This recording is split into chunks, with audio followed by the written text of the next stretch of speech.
Tu es un homme qui a tout ce qu'il faut pour être bien. Une bonne situation, une voiture, un travail, un toit, une femme, des enfants. Mais ce qui faisait tes délices a perdu son goût. Alors tu as cherché un autre orifice, tu voulais d'autres saveurs. Tu as commencé à délaisser ce qui était tien, ce dont tu es responsable, manger avec un père absent à table. Puis ont été posées les questions suivantes. Il est où papa? Pourquoi papa ne rentre plus? Pourquoi papa ne nous aime plus? Maman, est-ce que je peux dormir avec toi pour que tu ne sois pas seule et que tu n'aies pas froid? Maman, laisse-moi t'aider avec les courses, t'inquiète pas, c'est pas lourd. Puis viennent les pleurs qui ne s'entendent que quand tout le monde dort. Papa rentre, papa sort et puis revient longtemps après, laissant des enfants dans l'incompréhension, laissant la charge à la maman. Quand papa était là, il réparait les voitures. Quand il est parti, maman réparait la sienne toute seule. Puis un jour, maman n'avait plus de voiture et on voyait papa dans sa voiture avec une femme qui n'était pas notre mère.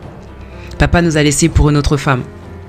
Tu avais les mains pleines d'or, aujourd'hui elles sont pleines de tes sangs de bouteille. Tu inspirais le respect, mais aujourd'hui les gens se moquent de ton aspect. Tu étais appelé à être la tête, mais tu es la queue. Tu devais être en haut, mais elle t'a mis en bas. Tu étais censé manger avec les grands, mais tu manges la nourriture des pourceaux. Tu as fait tes délices d'un autre orifice, devenu aujourd'hui un piège. Comme un bébé qui est en position de siège, tout est devenu compliqué. Ce qui était censé être une partie de plaisir a amené tes proches à te fuir. C'est comme un mouton qu'on mène à l'abattoir, tu es incapable de voir que la mort est au bout. La mort d'une vie normale, la mort des projets familiaux, la mort d'ambitions professionnelles, tout ça pour une relation extra-conjugale. Une famille éclatée par un homme sans clarté qui a été appâté et qui s'est hâté dans la gueule du loup. La situation elle est confuse mais tu refuses de voir la vérité en face et tout ce que tu trouves à dire c'est que les gens abusent. Il n'y a pas de fumée sans feu, tout ce qu'on veut nous c'est que tu ouvres les yeux mais tu es prise au piège. L'évidence ne percute pas ta conscience, c'est normal, tu as laissé les sentiments prendre l'avance sur la raison. La question qu'on se pose, c'est jusqu'à quand cette situation dirigera-t-elle ta vie dans la mauvaise direction? Dieu te donne des opportunités pour t'en sortir, mais tu les ignores toutes. Dieu ne tient pas compte des temps d'ignorance. On n'est pas responsable de ce qu'on ne sait pas, mais on est responsable de ce qu'on sait. Tu es tombé aussi bas parce que tu n'as pas la révélation de qui tu es. Tu es tombé aussi bas parce que tu n'as pas la révélation de qui est Dieu dans ta vie. C'est pourquoi tu vas dans tous les sens et que tu es comme un peuple qui n'a pas de frein. Dieu t'a fait la grâce d'avoir une bonne femme, mais tu as donné à une autre ce qui revient à la légitime. Ne t'étonne pas si rien ne marche pour toi. Si tu ne sais pas pourquoi, je te rappelle que la Bible dit que rien ne vienne faire obstacle à tes prières. Ce qui veut dire qu'il y a des choses qu'on fait qui font obstacle à nos prières. Or là, ce sont ces pleurs, ce sont ces lamentations, ce sont ces frustrations, ces soupirs, ces peines, ces incompréhensions, ces insomnies qui font obstacle à tes prières.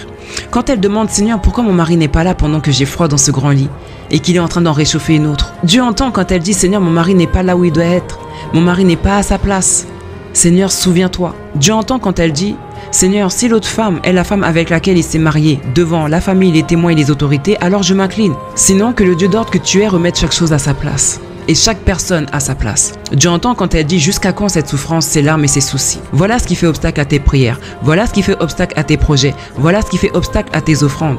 Parce que tu laisses à la maison une femme qui se lamente, une femme qui pleure et une femme qui gémit. Une femme qui soupire. Pendant ce temps, tu fais la joie d'une autre.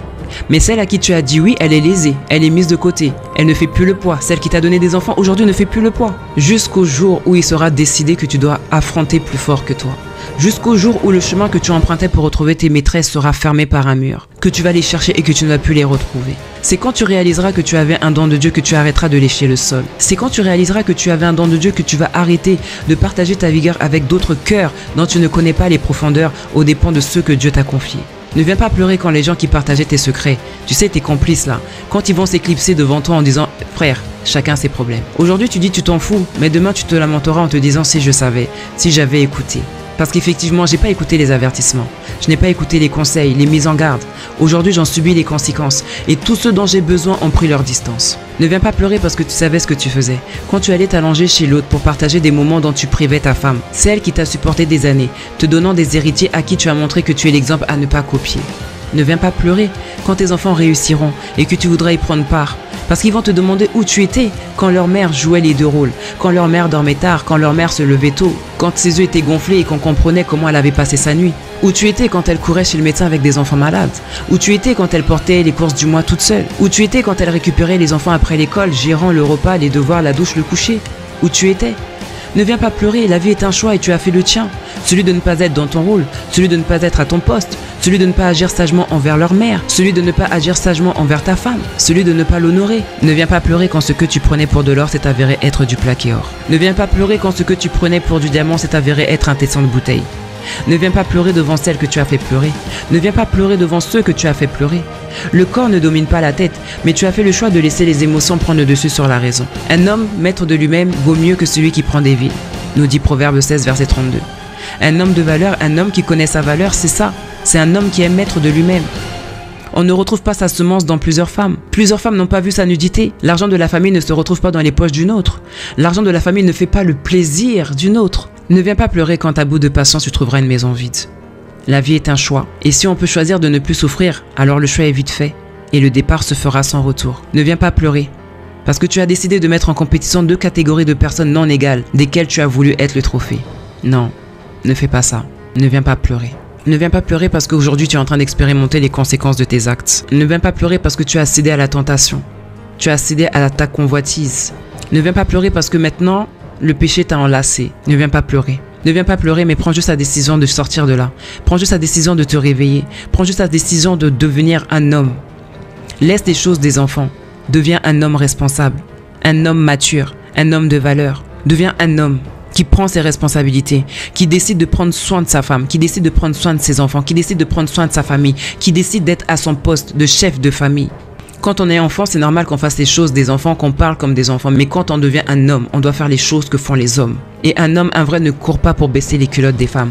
Un homme, un vrai, n'est pas allé exposer sa nudité à gauche, à droite. Un homme qui est maître de lui-même vaut mieux que celui qui prend des villes. La maîtrise de soi, la maîtrise de ses émotions, la maîtrise de ses pulsions. Arrête de jouer aux billes. Arrête de faire les choses que tes petits frères font. Et même, arrête de faire des choses que même tes petits frères ne font plus. Ne viens pas pleurer. Parce que tu es responsable de tes actes. Tu n'es pas ignorant. Tu es conscient de ce que tu as fait. Tu es conscient de ce que tu as dit. Tout ce que j'ai envie de te dire à toi qui m'entends. Sois un homme, un vrai. Ne suis pas le courant du monde. Aie des valeurs et des principes. Marche correctement. Aujourd'hui, il y a des personnes qui sont décédées qui aimeraient bien te dire arrête de faire ce que tu fais parce que ça ne porte aucun fruit, aucun résultat. Il n'y a aucun honneur à être un homme connu pour être un homme impudique. Tu y perds de l'énergie, tu y perds de l'argent et tu y perds ton temps. Et il y a une chose qui ne reviendra pas, c'est le temps. Parce qu'aujourd'hui, tu es en train de partager ta vigueur avec d'autres femmes. Parce que tu es en forme.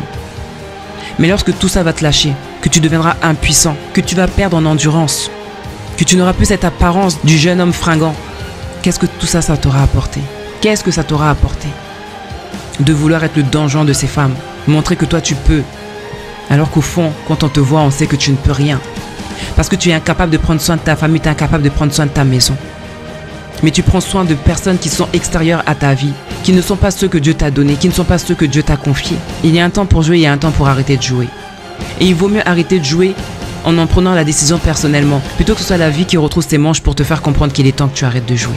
Ne viens pas pleurer, repens-toi, marche en nouveauté de vie, change. Tu ne sais pas quand est-ce que tu passeras de l'autre côté et dans quelle étape tu vas passer de l'autre côté. Je le répète, ne viens pas pleurer. Parce que tu sais ce que tu fais, tu sais ce que tu dis. Quand tes pas te guident dans la maison d'une autre, tu sais ce que tu fais. Quand tu fais des promesses à une femme autre que la tienne, tu sais ce que tu dis, tu sais ce que tu fais. Et tu sais que tu n'as pas le droit de le faire. Tu sais que tu n'as pas le droit de le faire, mais tu le fais quand même. Mais sache-le, tout ce que tu es en train de faire, c'est bloquer ta vie. C'est apporter toi-même la malédiction dans ta vie. Faut pas aller chercher les sorciers à gauche, à droite. Regarde comment tu vis. Voilà pourquoi tes affaires ne prospèrent pas. Parce que tu laisses à la maison une femme qui pleure, une femme qui se lamente, une femme qui gémit, une femme qui soupire.